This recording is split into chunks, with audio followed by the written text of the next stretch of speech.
Hi friends, welcome to our channel. PhonePe company నుండి recruitment notification రావడం జరిగింది. వాళ్ళు ఇమ్మీడియట్ జాయినర్స్ని చూస్తున్నారు. అర్హత ఎనీ గ్రాడ్యుయేట్, శాలరీ 20,000 రూపాయల వరకు ఇవ్వడం జరుగుతుంది.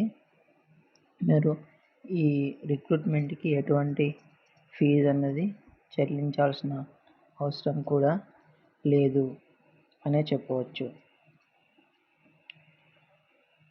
ఇక్కడ చూసుకున్నట్టయితే మీకు జాబ్ రోల్ ఏబిడి అడ్వైజర్ ఇవ్వడం జరిగింది. జాబ్ లొకేషన్ కూడా బెంగళూరులో ఇచ్చారు. సో ఈ జాబ్ నోటిఫికేషన్ తొందరలో రిక్రూట్ చేస్తారు. సో అందరూ అప్లై చేయండి. అనుభవం కూడా ఏమీ అవసరం లేదు. డిస్క్రిప్షన్లో లింక్ ఇచ్చాను, వెంటనే వెళ్ళి అప్లై చేయండి.